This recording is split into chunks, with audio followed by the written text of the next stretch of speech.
राजकुमार होते हुए भी राम का जीवन दुख और प्रताड़ना से भरा हुआ था। वह अपने पिता दशरथ के प्रिय नहीं थे।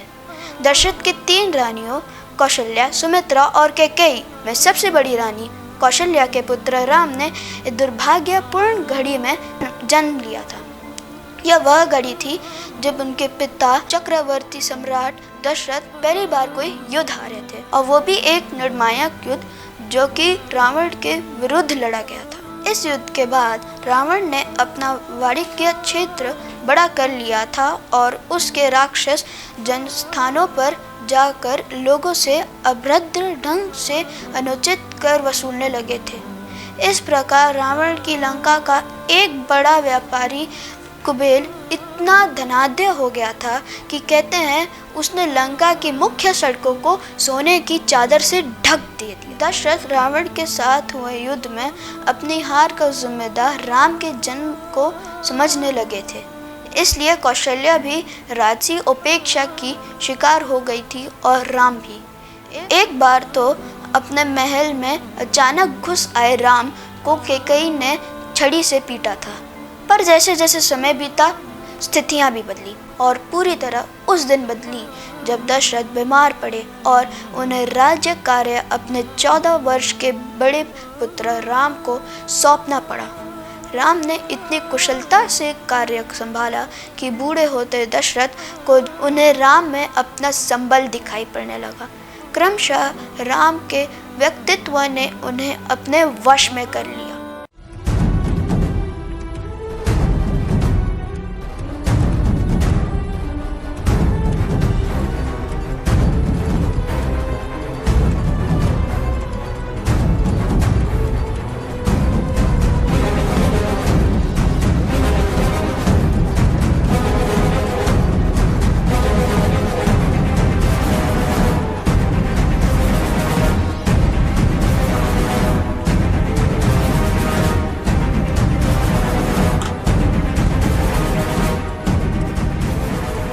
लक्ष्मण, तुम बहुत ही आक्रामक हो गए हो।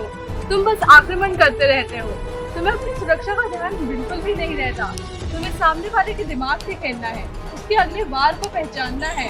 आपके दिमाग के साथ खेलना कोई आसान बात नहीं है भैया। भरत इस मामले में तुमसे ज्यादा कुशल है। उनकी छोड़ो भैया, वो तो मेरे से कई ज्यादा मामलों में अधिक कुशल है। आपको पता है आजकल उनके आसपास वीरांगनाएं घूमती है। वीरांगनाएं?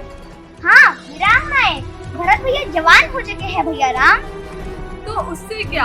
हमारे शास्त्रों में लिखा है कि 25 वर्षों तक एक पुरुष को ब्रह्मचर्य का पालन करना होता है।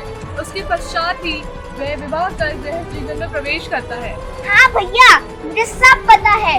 फिर 50 सालों के बाद वानप्रस्थ और 75 सालों के बाद सन्यासी। पर लड़कियों के साथ मित्रता की तो कोई अविधि ही नहीं है शास्त्रों में। तो क्या भरत आजकल लड़कियों के साथ घूमता है? भरत भैया क्या रहेंगे लड़कियों के संग? लड़कियां उनको अकेला नहीं छोड़ती। जानती है कि वो राजकुमार है। जिन पर भी उनकी कृपा दृष्टि पड़ गई उनका तो भाग्य ही हिल जाएगा। देखो नाम लिया और भरत भैया किसी एक और कन्या का हाथ पकड़कर आ रहे हैं। पर यह तो उचित नहीं। यह हमारी परंपरा के अनुकूल नहीं है। क्यों नहीं है भैया? क्या हमारे पिता ने बहु विवाह नहीं किया? क्या माता के उनकी आधी उम्र की नहीं है? आप तो बिल्कुल पिछड़ गए हैं भैया। जानते नहीं ये संसार जा किधर रहा है। आप तो इसी आयु में सन्यासी की तरह व्यवहार करने लग गए हो। क्या हुआ लक्ष्मण, तुम राम भैया के साथ ऐसे क्यों बोल रहे हो? कैसे हो भरत? कैसा भी नहीं भैया, थोड़ा ठीक होता हूँ तो फिर कुछ बुरा हो जाता है। यह अधूरा है। आपसे मिलकर प्रसन्नता हुई। अरे ठीक कह रहे हैं, आप तो एकदम औपचारिक हैं। क्या मैंने राम भैया के लिए ऐसा कब कहा? पर मुझे आपकी औपचारिकता बहुत पसंद है। धन्यवाद। राम भैया हम शत्रुघ्न से मिलने जा रहे थे। आपकी अनुमति हो तो?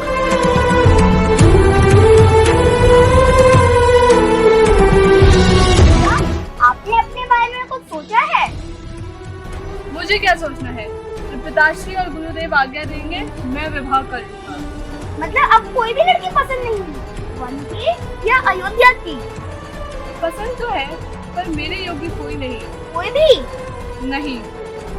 अब वो कैसी लड़की की खोज है भैया? मुझे नारी चाहिए, लड़की नहीं। अर्थात मुझे एक अपरिपक्व स्त्री से विवाह नहीं करना है। अगर प्रेम नहीं करेंगे तो पता कैसे चलेगा? और एक ही चाहिए या पिता की तरह? लक्ष्मण, मैं तो केवल ये कह रहा था कि आवश्यकता पड़ने पर दूसरा विवाह। नहीं, मैं एक पत्नीत्व के धर्म को मानता हूँ। अगर मुझे एक अविवाहिता कुंवारी स्त्री चाहिए तो मुझे भी अविवाहित रहना होगा। परशुराम कैसा जमाना आ गया है। प्रेम तो गौण होता है, मूक होता है, उसका इतना महत्व नहीं। मुझे एक ऐसी स्त्री की आवश्यकता है जिसकी प्रशंसा में मैं अपना सर झुका सकूं। मुझे एक ऐसी स्त्री चाहिए जिसका मैं सम्मान कर सकूं। सम्मान सुनने में बड़ा उबाऊ लगता है। संबंध ज्ञान और विश्वास पर आधारित होते हैं। आवेश में बनाए गए संबंध ज्यादा समय तक नहीं चलते। मुझे तो डर है कहीं भरत का दिल ना टूट जाए। आपके इतिहास में सबसे उबाऊ आदमी में पहले स्थान पे नाम लिखा जाएगा। क्या हुआ भैया? आपने ये तलवार क्यों फेंकी? तू छुपकर हमारी बातें सुन रहा है। कौन है? सामने आए। भाई मारी डालते, भाग्य था जो बच गया। अरे मिथिल, तुम यहाँ कैसे? सब कुशल तो है ना? पता नहीं, मैं तुम्हें बुलाने आया हूँ। विश्वामित्र और राजा दशरथ ने तुम्हें अभी तुरंत राजसभा में बुलाया। महर्षि विश्वामित्र पधारे हो, मुझे ज्ञात भी नहीं। चलो मैं अभी चलता हूँ। पर आए क्यों है? उनका अकस्मात आना निष्कारण नहीं हो सकता।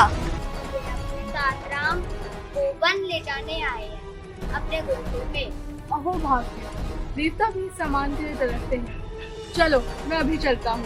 रुको भैया, जाने से पहले एक बात स्पष्ट कर दूं। माँ कहती है कि मुझे आपकी रक्षा करनी चाहिए, इसलिए आप मेरे बिना कहीं नहीं जाएंगे।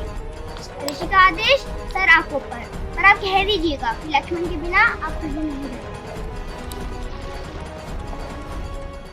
अब प्रश्न ये उठता है कि अत्यंत कुशल योद्धा विश्वामित्र, जिनके पास अस्त्र, शस्त्र, आयुधों और दिव्यास्त्रों का भंडार था और वे उनके संचालन में समर्थ भी थे, तो क्यों वो उन राक्षसों का संहार नहीं कर पा रहे थे?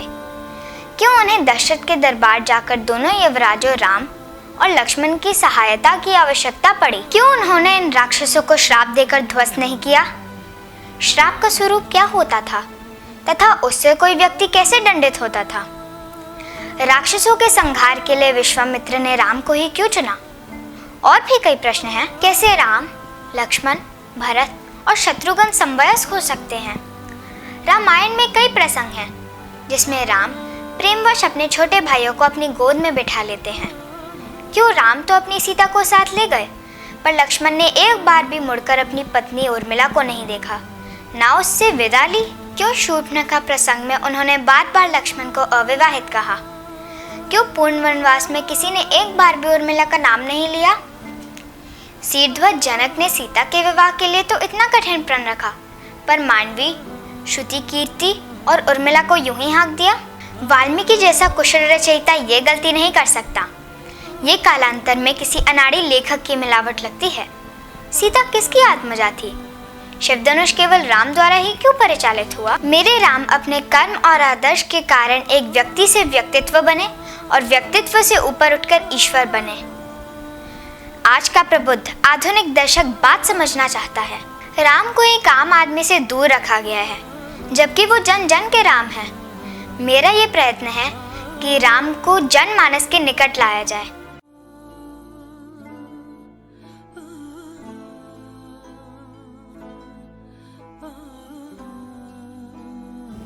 एक प्रश्न था गुरुवर, आप तो शस्त्रों के ज्ञाता है, आपके पास तो दिव्यास्त्रों का भंडार है, फिर क्यों ना आप वह शिक्षा अपने शिष्यों को देकर राक्षसों के अत्याचारों का अंत नहीं करवा देते?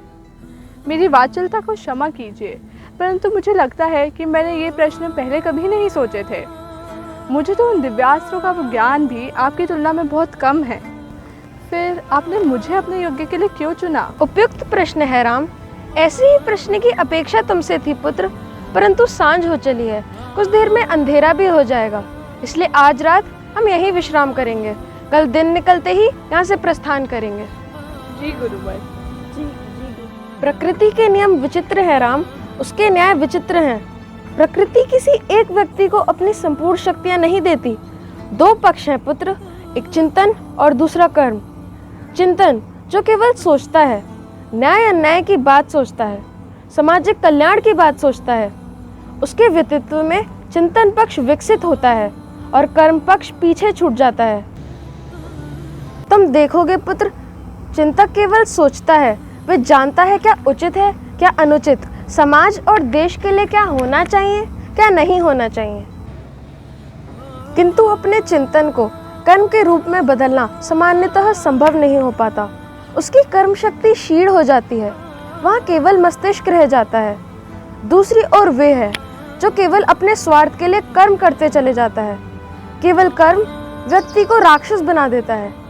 न्याय अन्याय का विचार मनुष्य को ऋषि बना देता है, और वे लोग जिनमें न्याय और अन्याय का विचार और कर्म दोनों हो, ऐसे अद्भुत लोग संसार में बहुत कम हैं। सामान्यतः बुद्धिवादी ऋषि अपंग और कर्म शून्य हो जाते हैं, वहाँ केवल एक सूक्ष्म विचार भरा रह जाता है, उसका स्थूल कर्मशील शरीर निष्क्रिय हो जाता है। इसलिए तुम्हारी आवश्यकता पड़ी है राम।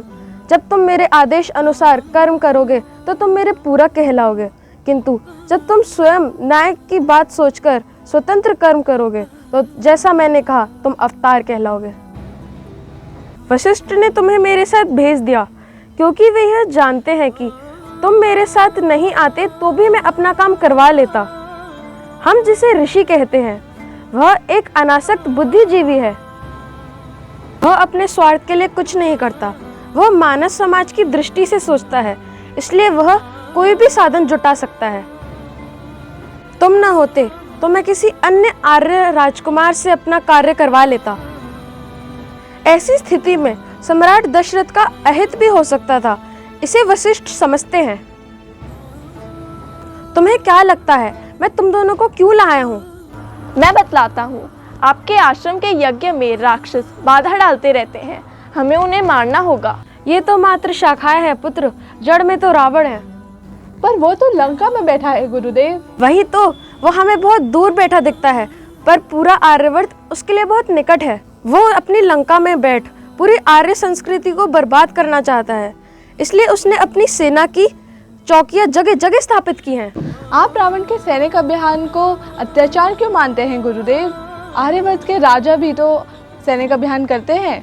क्या अश्वमेध यज्ञ सैनिक अभियान नहीं है? क्या वे अनावश्यक हिंसा नहीं है? मैंने भी ऐसा ही एक शांत वातावरण, ऐसा ही एक शिक्षा का आश्रम, तपस्या और त्याग का जीवन चाहा था, जिसमें कटुता न हो, स्पर्धा न हो, युद्ध न हो। रावण की इस सफलता का कारण क्या है गुरुदेव? वो शिव का परम भक्त है और वो सारे देवताओं को पराजित कर चुका है। केवल मुझे यहाँ लाने में आपका क्या हित है गुरुदेव? हित यही है कि जो तुम्हारे पास है वो मेरे और अन्य शिष्यों के पास नहीं है। और वो क्या है गुरुदेव? क्या तुमने शुक्राचार्य का नाम सुना है? जी गुरुवर, वे असुरों के गुरु थे। और वो कहाँ से थे? वे मिस्र से थे गुरुवर। भारत का दिल बहुत बड़ा है। जो कोई भी इस धरती पे आके उसे अपना बना लेता है वो भारतीय हो जाता है। शुक्राचार्य भी यहीं आकर बस गए थे।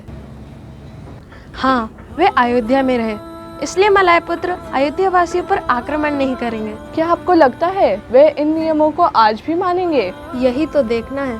और उन्होंने नहीं माना तो? मैं नहीं जानता तुम मेरे बारे में कितना जानते हो। मैं मलय जाति का प्रमुख था। नहीं। अच्छा। मैं राजा गाधी के क्षत्रिय परिवार में पैदा हुआ और तब मेरा नाम कौशिक था, लेकिन मैंने क्षत्रिय धर्म को त्याग कर ऋषि धर्म को अपनाया है। लेकिन मुझे शांत नहीं रहने दिया जाता। हम सिद्धाश्रम पहुंचने वाले हैं, पर अगर मलयों ने नियम नहीं माने तो तुम्हें ताड़का, मरीच और सुबाहु का वध करना होगा। उससे पहले मैं तुम्हें कुछ दिव्यास्त्रों का ज्ञान देना चाहता हूँ। आप निश्चिंत रहें गुरुवर, अगर उन्होंने नियमों की उपेक्षा की तो मेरे बाण उनसे बातचीत करेंगे। मुझे वचन दो।